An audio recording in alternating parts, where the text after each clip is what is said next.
现代台语版圣经撒迦利亚书第3章。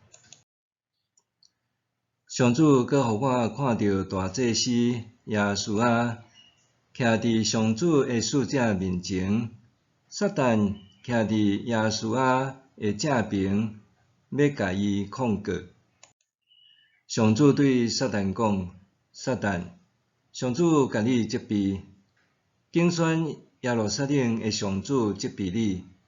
这人竟毋是对海中抽出来的一块柴。耶稣啊，穿垃圾的衫，徛伫使者的面前。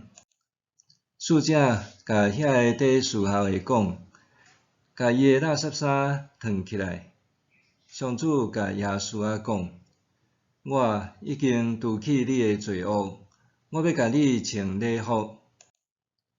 上主吩咐着用清气的礼帽，甲伊戴伫头壳，因就甲伊穿礼服，戴清气的礼帽。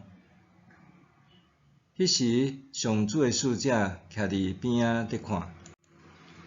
上主的使者警戒耶稣啊讲：上主万军的统帅安尼讲：你若遵行我的道路，遵守我的命令，就会当管理我的殿，固守我的城。我嘛要互你伫遐个侍候者中间自由出入。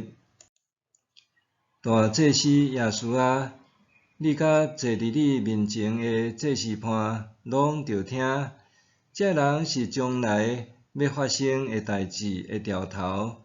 我要互神意，就是我所竞选的王来临。你看，我伫耶稣啊面前下一块有7蕊目睭的石。上主万军的统帅讲：看咧，我要伫迄块石顶面刻字作证，要伫一日内撤销这个地的罪。伫迄日，恁逐个人会请厝边来葡萄树骹甲无花果树骹坐。上主万军的统帅安尼宣布。